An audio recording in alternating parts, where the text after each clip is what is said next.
الحمد لله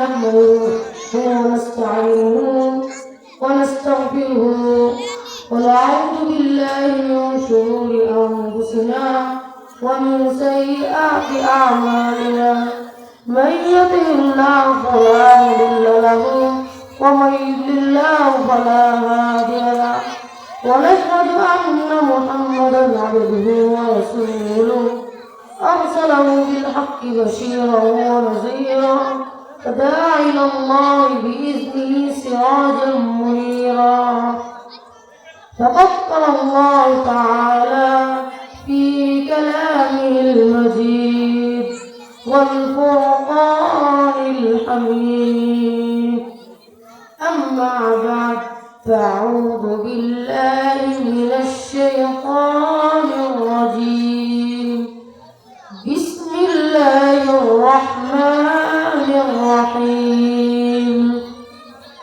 إنما يخشى الله من عباده العلماء إن الله عزيز غفور وقال الله تعالى اقرأ باسم ربك الذي خلق وقال الله تعالى إن الله وملائكته يصلون على النبي يا أيها الذين آمنوا صلوا عليه وسلموا تسليما اللهم صل على سيدنا مولانا محمد وعلى آل سيدنا مولانا محمد اللهم صل على سيدنا مولانا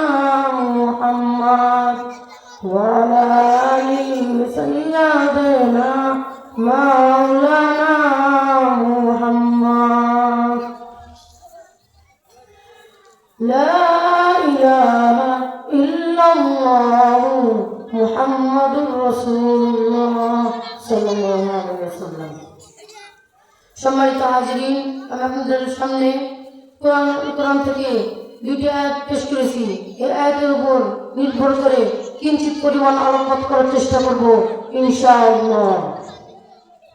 প্রিয় উপস্থিতি, একটি সভ্য ও শান্তিময় সমাজ গড়তে হলে সর্বপ্রথম প্রয়োজন হলো একটি আদর্শ শিক্ষা, যা তাদেরকে দেখাবে অন্ধকার থেকে আলোর পথ, ধ্বংসের আতঙ্ক হবর থেকে তুলে আনবে সফলতার রাজপথে।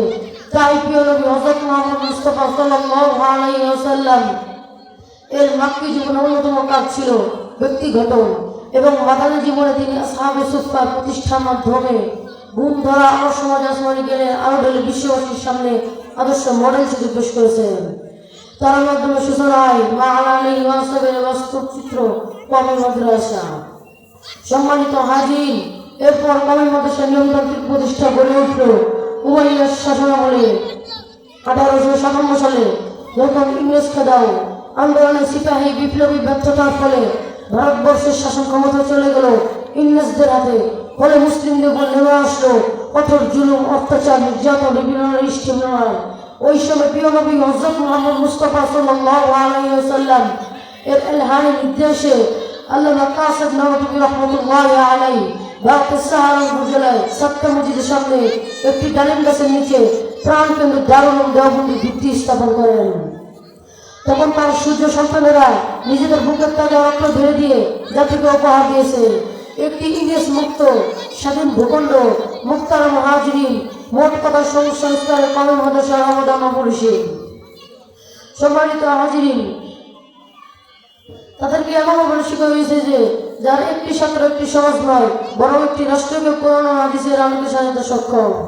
সম্মানিত হাজিরিন, চেয়ে দেখুন দর্শের ময়দানে আল্লামা আজিজুল হক রহমতুল্লাহি আলাইহি, তাসাউফের ময়দানে আল্লামা শামসুল হক ফরিদপুরি রহমতুল্লাহি আলাইহি, আল্লামা আশরাফ আলী থানভী রহমতুল্লাহি আলাইহি এবং অন্যদের খুঁজে দেখুন যেভাবে স্বাধীন বাংলার ইতিহাস, যেখানে মাওলানা ভাসানী এবং আসগরের অসম্মান অবদান রয়েছে। সম্মানিত হাজিরিন, মোট কথা সংস্কারে কওমি মাদ্রাসার অসম্মান অবদান থাকা সত্ত্বেও একদল বিদেশি ইসলাম ধ্বংস করা হয় তারা করছে। আমি তাদেরকে হুঁশিয়ার করে দিতে চাই, উলামায়ে কেরামের বিরুদ্ধে ছেড়ে সরল সঠিক পথে ফিরে এসো। কারণ উলামায়ে কেরামের বিরুদ্ধে করা মানে স্বয়ং আল্লাহ ও তার রাসূলের বিরুদ্ধে করা। আল্লাহ ও তার রাসূলের বিরুদ্ধে করতে গিয়ে ফিরআউন ও নমরুদের যে অবস্থা হয়েছিল তার থেকে শিক্ষা গ্রহণ করো। অন্যথায় এই দেশের উলামায়ে জীবিত থাকতে তোমরা আল্লাহ ও তার রাসূলের বিরুদ্ধে করবে আর তারা নিশ্চিত দর্শকের ভূমিকা পালন করবে, তা কখনো সম্ভব নয়। প্রয়োজনে আরো একবার ৭১ যুদ্ধ কায়েম হবে, প্রয়োজনে আরো একবার ২৪ যুদ্ধ কায়েম হবে, তবু তোমার উপর নাস্তিকদের আমার বিনা চ্যালেঞ্জে ছেড়ে দিব না। সম্মানিত হাজরিন, এরপর মুসলমানদের প্রতি বিদ্বেষ চালাবে আর তা কখনো সম্ভব নয়। অন্যথায় এদেশের উলামায়ে জীবিত থাকতে তোমরা আল্লাহ ও রাসূলের বিরুদ্ধে করবে, তা কখনো সম্ভব নয়। এটা শাহজালালের মাটি, এটা শাহপরানের মাটি, এটা হাজী তৈয়বের মাটি, এটা মুফতি আমির মাটি। এই মাটি থেকে তোমরা নাস্তিকদের আমাদের শীঘ্রতায় উৎখাত করবো ইনশাআল্লাহ। সূর্য যদি উঠে থাকে আলোকিত হবে নিশ্চিত। আইয়ুবের শাসন, বঙ্গবন্ধুর ভাষণ, জিয়া কেটেছে খাল, ইরশাদের নাম তাল, ফখরুদ্দিন মহিউদ্দিন সবাইকে দেখা শেষ, সামনে টিপু আমাদের বাংলাদেশ। আগামী সূর্য, কোরআনের সূর্য, আগামীর বাংলাদেশ, ইসলামের বাংলাদেশ। কোন নাস্তিকার মুরতাদের ষড়যন্ত্র বাংলার জমিনে কায়েম হবে না। এদেশের লক্ষ কোটি যুবকেরা রাতে শেষ ভাগে তাহাজ্জুদ করে সকালবেলা বন্ধুর কাছে কোরআনের দাওয়াত নিয়ে যায়। এদেশের বিশ্ববিদ্যালয়গুলো আল্লাহর কোরআনের দুর্যোগ ঘাটিতে পরিণত হয়েছে। টেকনাফ থেকে তেতুলিয়া, রূপসা থেকে পাটুরিয়া, সুন্দরবন থেকে বান্দরবন পর্যন্ত আল্লাহর কোরআনের রাজ বাংলাদেশে অতি শীঘ্রই কায়েম হবে ইনশাআল্লাহ। আমরা স্বাগতের নতুন রূপ পেশ করেছি। এদেশে শহীদের রক্ত ঝরছে। আকাশ থেকে যখন বৃষ্টি হয় ওই জমিন ফসলের জন্য উর্বর হয়ে যায়।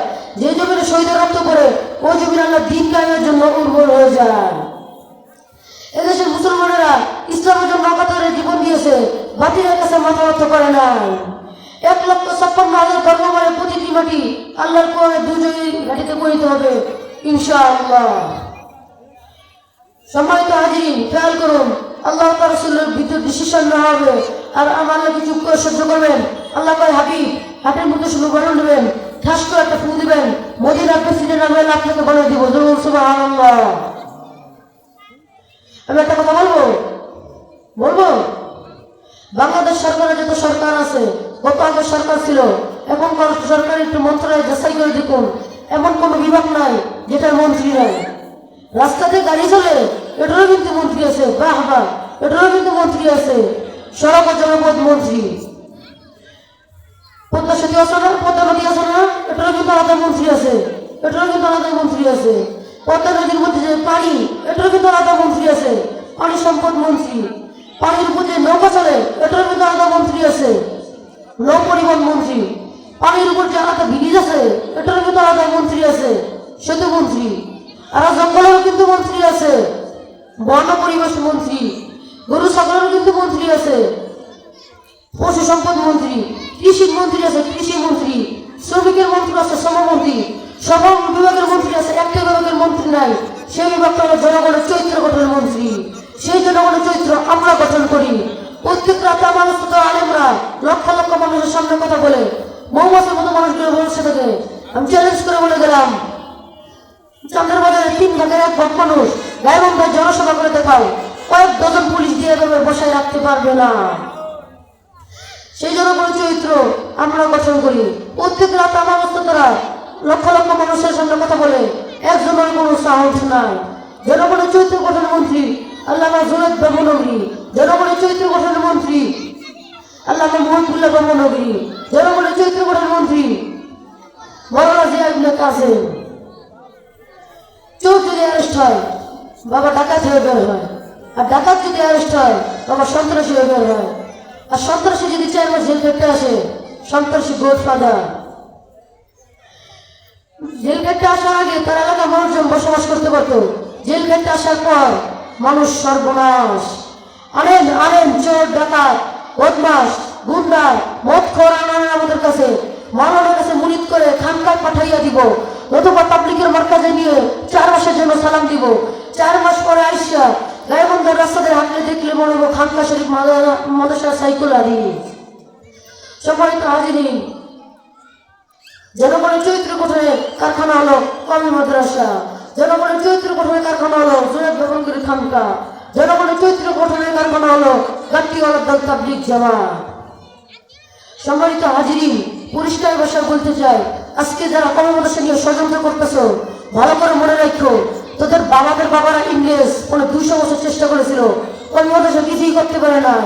শুধু তাই না, আজকে যারা কথায় কথা মনে করো আমরা দেশকে স্বাধীন করেছি, দেশের জন্য রক্ত দিয়েছি, আজকে যারা ভুয়া সার্টিফিকেট বানায় বাংলাদেশের স্বাধীন কর্মকর্তা হিসেবে মনে করো, তাদেরকে আমি বলতে চাই, আমার দেওবন্দ মাদ্রাসা না হলে, কাজের জগতের জন্ম না হলে ইংরেজ এই দেশ থেকে যেত না। মাহমুদুল হাসান দেওবন্দের জন্ম না হলে ইংরেজ এই দেশ থেকে যেত না। মাহমুদুল হাসান দেওবন্দের জেলখানায় না থাকলে, হুসেন মাদানি 144 দ্বারা ভঙ্গ করে পাকিস্তানের করাচিতে বক্তব্য না দিলে দেশ স্বাধীন হতো না, ইংরেজ এই দেশ থেকে যেত না। সম্মানিত হাজির, পরিষ্কার ভাষায় বলতে চাই, বাংলাদেশের ক্ষমতায় কে থাকলো, ক্ষমতা থেকে কে গেল, কাউকে ক্ষমতায় উঠাইতে চাই না, কাউকে নামাতে চাই না। আল্লাহ নবীর ইজ্জত রক্ষা করতে চাই, ইজ্জত রক্ষা করতে চাই। কে কে রাজি আছেন দুহাত তুলে দেখা। সম্মানিত হাজির, সমস্যার কারণে আমার বয়ান আজকে এই পর্যন্ত। আসসালামু আলাইকুম ওয়া রাহমাতুল্লাহি ওয়া বারাকাতুহু।